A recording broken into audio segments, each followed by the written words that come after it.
Assalamualaikum warahmatullahi wabarakatuh.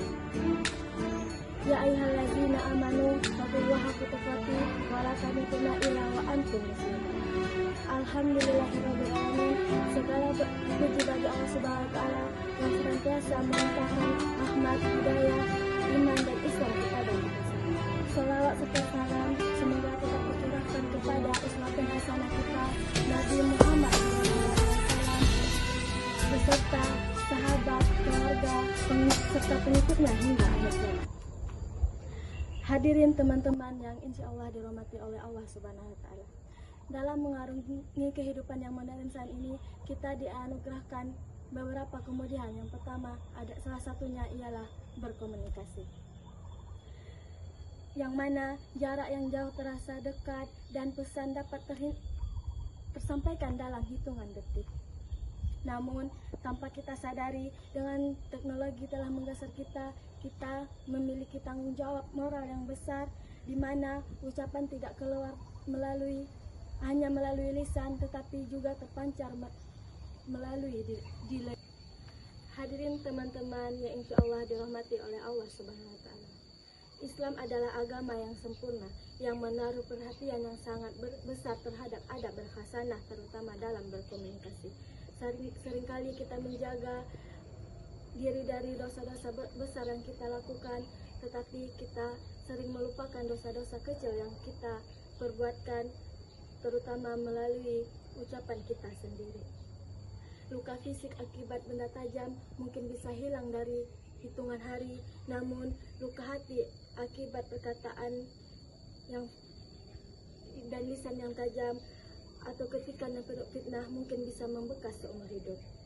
Lisan dan jempol kita tentunya ibaratkan busur panah, sekali anak panah itu meleset, dia tidak akan bisa ditarik kembali.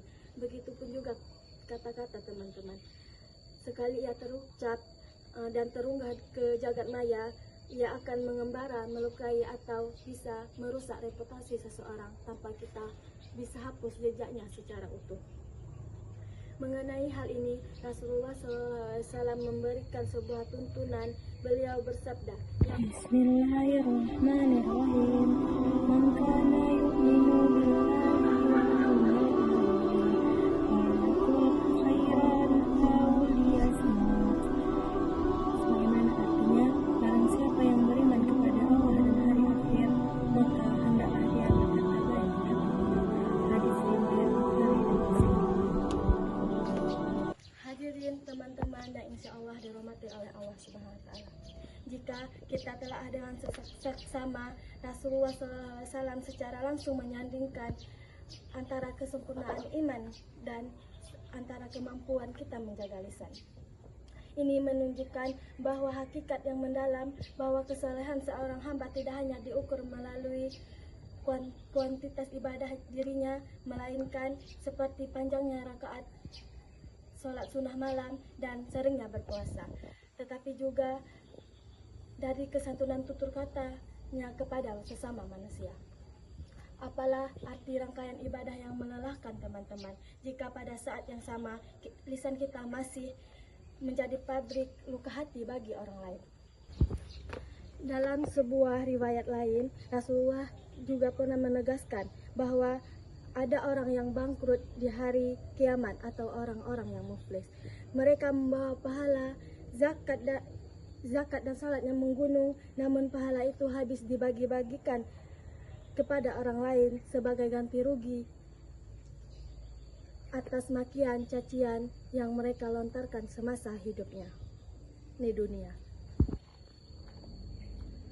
Hadirin teman-teman yang insya Allah dimuliakan oleh Allah Subhanahu wa Ta'ala, dia demi menjaga perasaan orang lain dan demi mengharap ridhonya Allah adalah sebuah bentuk ibadah yang sangat tinggi nilainya.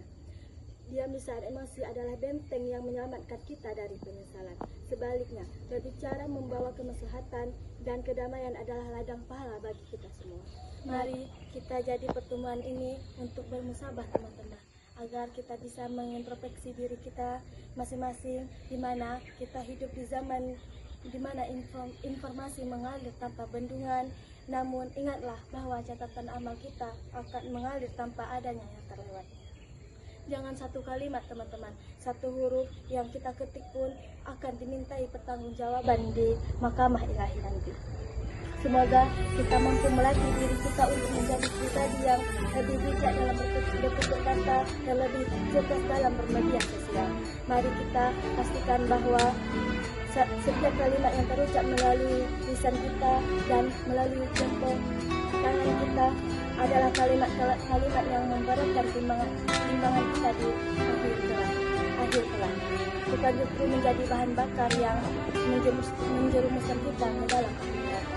Semoga Allah Subhanahu wa Ta'ala senantiasa membimbing kita, hati, lisan, dan jempol tangan kita agar selalu senantiasa berada dalam koridor yang aman dan kebaikan di dunia. Amin ya rabbal alamin. Wabillahi taufiq wal hidayah. Wassalamualaikum warahmatullahi wabarakatuh.